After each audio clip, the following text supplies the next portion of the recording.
मंत्र जाप के बारे में वैसे तो आप बहुत कुछ जानते होंगे, लेकिन मुझे आप कुछ चीजें आइडेंटिफाई करके बताइएगा अपने अंदर से।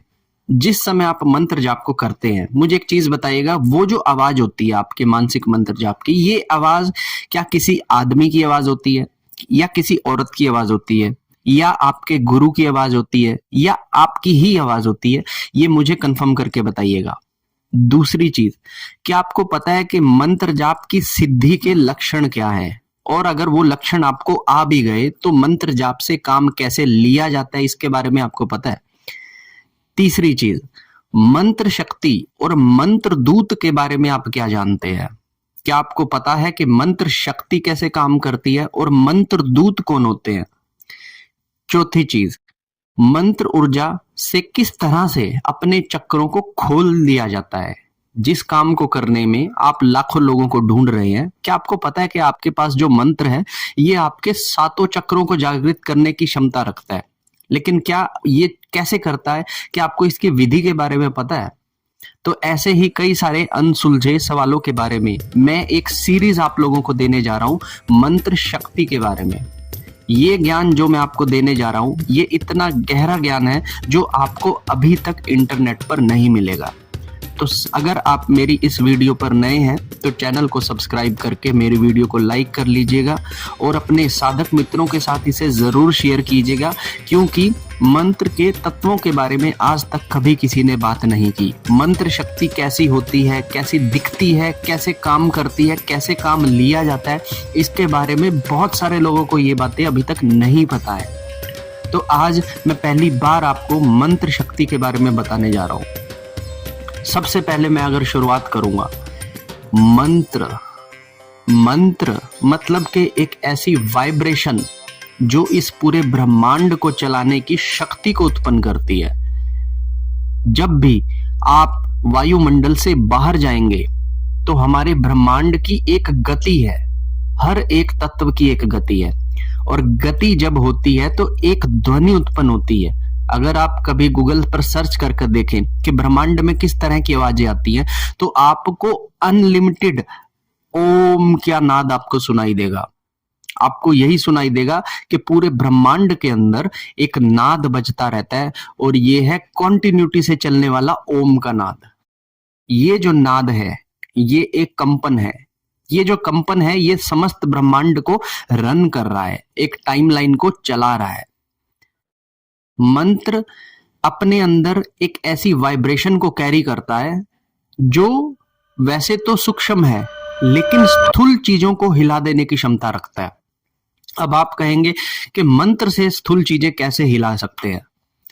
सबसे पहली चीज मैं आपको बताता हूं कि आपका जो शरीर है ये एक मशीन है, ठीक है, जो गर्भ के अंदर जब चालू होता है तो इसके अंदर एक धड़कन आती है, पर यह धड़कन हमारे जीवित होने का एक बहुत बड़ा सूचक माना जाता है मेडिकल साइंस के अंदर। जिस दिन ये धड़कन रुक जाती है तो डॉक्टर आप लोगों को बोल देते हैं कि आप डेड हो चुके हैं। लेकिन ये धड़कन चलने की जो शक्ति आ रही थी, इसके बारे में मेडिकल को नहीं पता। मंत्र स्थूल को हिला सकता है, मंत्र आपके अंदर कंपन को पैदा कर सकता है। सबसे पहली चीज, जिन लोगों के घर में छोटे बच्चे अगर होंगे, बिल्कुल ऐसे गोद में न्यूबॉर्न बेबीज अगर किसी के घर में होंगे, तो आप कभी देखना कि उनको सुसु कैसे करवाया जाता है। ऐसा कोई मंत्र कहीं पर लिखा नहीं है, लेकिन जब भी बच्चे को सुसु करवाना होता है तब एक ध्वनि उत्पन्न की जाती है। ऐसा करने से बच्चा तुरंत सुसु कर देता है। अब ऐसा कहीं पे कोई मंत्र लिखा नहीं है, लेकिन केवल उस ध्वनि की कंपन मात्र से बच्चे को सुसु करना पड़ जाता है। अब आप सोच के देखिए कि जस्ट ए सिंगल वॉइस जो वाइब्रेशन पैदा करती है बच्चे के यूरिनरी सिस्टम पे, और वो सुसु कर देता है, तो हमारे बॉडी ने रिएक्ट किया। ये सबसे प्रथम एग्जांपल है वाइब्रेशंस पे हमारे शरीर के रिएक्शन का। अब ये वाइब्रेशन जब हम मंत्रों से करते हैं तो उसके बहुत सारे असर हमारे शरीर पर होते हैं। तो मंत्र ऊर्जा मतलब के वाइब्रेशंस की ऊर्जा, कंपन की ऊर्जा, एक ऐसी शक्ति जो हिला सकती है कुछ भी। जितना आप मंत्र को गढ़ देंगे उतना ही मंत्र अच्छे से काम करेगा। ठीक है। तो सबसे पहले मैं आपको चीज बताता हूं कि मंत्र जो होता है एक वाइब्रेशन होती है। वाइब्रेशन हमारे शरीर में कई सारी चीजों का काम कर सकती है। हमारा शरीर जो है हर वक्त बढ़ता रहता है, हमारी उम्र जो है हर वक्त बढ़ती रहती है। तो इसके पीछे भी एक शक्ति है, एक कंपन है। अगर आप चाहें तो अपने दोनों कानों को बंद कर कर सुनकर देखिएगा, एक कॉन्टिन्यूटी से नाद आपको सुनाई देगा। ये भी एक नाद है। जिस दिन ये नाद बंद हो जाएगा आपके अंदर पी वाला, समझ लीजिएगा कि आप मृत्यु को प्राप्त हो गए हैं। ये है हमारे कंपन, जो मंत्रों के थ्रू कंपन होता है। अब इस कंपन के अंदर कई सारे मंत्र आ जाते हैं। वैदिक मंत्र होते हैं, बीज मंत्र होते हैं, और बहुत टाइम के बाद शाबरी मंत्र भी इनके अंदर आए थे। लेकिन मैं बात करूंगा वैदिक मंत्रों की। सबसे पहले बीज विज्ञान अलग विज्ञान है, जिसके बारे में मैं फिर कभी बताऊंगा, इस सीरीज में आपको नहीं बताऊंगा। ठीक है, मैं बात करूंगा ओम के बारे में। मान लीजिए ओम नमः शिवाय का जाप आप लोग करते हैं। ओम नमः शिवाय का जिस समय पर आप जाप करते हैं तो आपको कुछ पोजीशंस का पालन करना होता है। फॉर एग्जाम्पल, आप ओम नमः शिवाय का जाप कर रहे हैं, तो अगर आपको मंत्र की इंटेंसिटी को बढ़ाना होता है ना, तो आपको प्रॉपर बैठकर, अपने आसन के ऊपर बैठकर, अपने दोनों हाथों को ज्ञान मुद्रा में खोलकर आपको ओम नमः शिवाय का पहले जाप करना है। पहले जाप जो होता है वो कहता हूं कि 15 दिन आप जाप को बोल बोल कर करें। नेक्स्ट 15 दिन आप जाप को उपांशु रूप से करें, लिपसिंग, और उसके बाद 15 दिन जाप आपको मानसिक रूप से करना है। जिस समय पर आप एक ध्वनि को अपने शरीर से उत्पन्न करते हैं, तो उस समय पर वो जो मंत्र है वो कहां पे प्रकट होता है आपके अंदर, जो आप अपने मुख से बाहर निकालते हैं। हमारे शरीर के अंदर किसी भी शब्द का उच्चारण ना तो मुख से है, ना हमारे कंठ से है, ना ही हमारे हृदय से है। हमारे अंदर शब्द की जो उत्पत्ति होती है वो हमारी नाभि से होती है। तो जब हम एक मंत्र का बार बार उच्चारण करते हैं तो हमारे अंदर एक शेप क्रिएट होने लगती है, जो कि पूरी बॉडी के अंदर फैल जाती है। ये शेप हमारे ऑरा में भी फैलने लगती है। इसीलिए जब आप मंत्र जाप करते हो तो आपका ऑरा हील होने लगता है, आपके आसपास की नेगेटिविटी आपको छोड़कर जाने लगती है, आपको अच्छा अच्छा एहसास होने लगता है। तो ये मंत्र शक्ति की वजह से होता है। जैसे जैसे जो शब्द आप उत्पन्न करेंगे, उस शब्द की कंपन आपके ऑरा को अपने आप ही सुरक्षित और हील करती जाएगी। जैसे जैसे मंत्र जाप आप अपना बढ़ाते जाएंगे, आपके शरीर के अंदर एक ऐसा सिक्योरिटी चेकअप पैदा हो जाएगा कि कोई भी अगर गलत चीज आपकी तरफ आएगी तो उसको आपके ऑरा को भेदने में भी जोर लगाना पड़ जाएगा। बड़े बड़े साधु ऋषियों के जो ऑरा होते थे वो इतने अधिक होते थे कि जब वो अपना चोला छोड़कर चले भी जाते थे तो भी जिस स्थान पर बैठकर वो मंत्र जाप किया करते थे वहां पर तब भी एक प्रकाश सदा ही रहता था। और उनके जितने भी सेवक होते थे, जो चेले होते थे, वो उस प्रकाश के इर्द गिर्द में बैठकर ही ध्यान करते थे, अपने गुरु से हमेशा कनेक्ट करते थे। तो मंत्र इतनी बड़ी शक्ति आपकी देह को दे सकता है। कुछ चीजें मैं आपको बताता हूं कि अगर आप मंत्र करते हो तो मंत्र जाप जिस समय आप करते हो तो कुछ चीजों का ध्यान रखें, जिससे कि आपके मंत्र को और ज्यादा इंटेंसिटी प्राप्त हो और ज्यादा ताकत प्राप्त हो। तो एक बात याद रखिएगा कि जब भी आप मंत्र जाप करते हैं तो आप ब्रह्मांड के एक ऐसे पिंड से जुड़ जाते हैं जो पिंड ओम नमः शिवाय के नाम से बना हुआ है। तो जिस समय पर आप अपने कंठ से ओम नमः शिवाय बोलेंगे तो ये जो ओम नमः शिवाय का पिंड जहां पे रखा हुआ है वहां से आपका एक्सेस और एक कनेक्शन बिल्टअप चालू हो जाता है।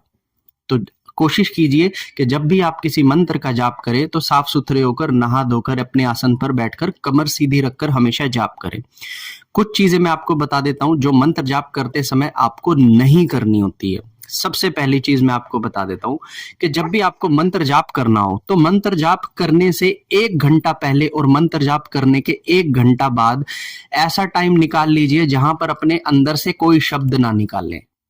क्योंकि मैंने देखा है कि बहुत सारे लोग जब मंत्र जाप करते हैं तो मंत्र जाप से पहले उनके 1 घंटा फोन पर कहीं बात हो रही होती है, मंत्र जाप से पहले उनके रिश्तेदार आए हैं, वहां पर वो बतिया रहे हैं।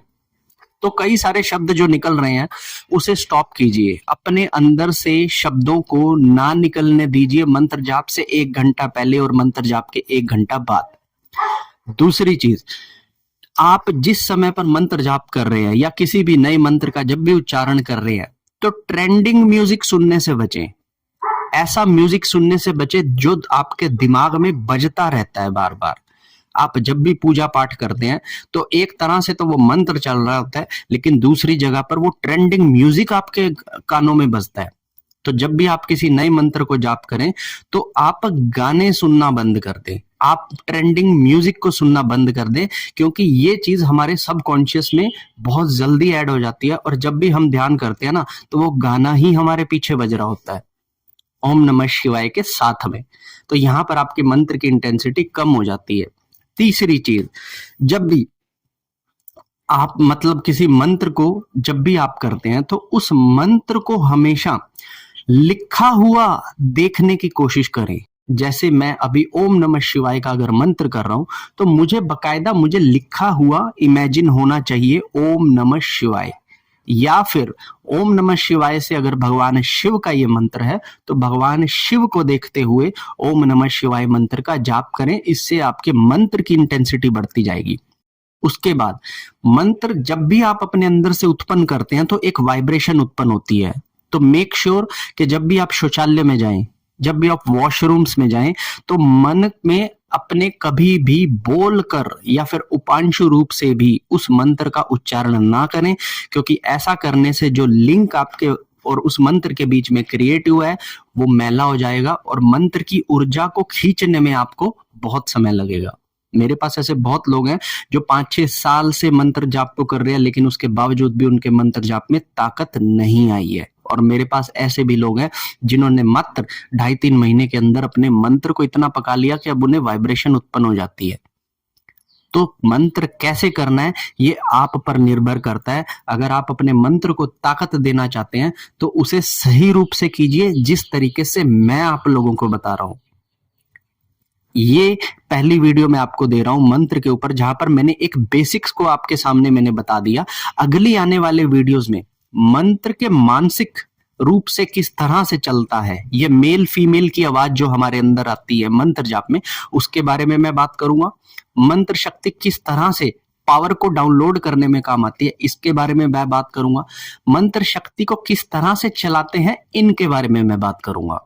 तो ये वीडियो यहीं तक। अगर आपका इससे रिलेटेड कोई भी क्वेश्चन हो तो मुझे कमेंट कर कर जरूर बताइएगा, और इंस्टाग्राम के ऊपर आप मुझे डीएम कर कर मुझसे किसी भी तरह का सवाल पूछ सकते हैं, अपनी कंसल्टेशन ले सकते हैं। आपको एक सेशन बुक करना पड़ेगा, उसके बाद आप मुझसे बात कर पाएंगे।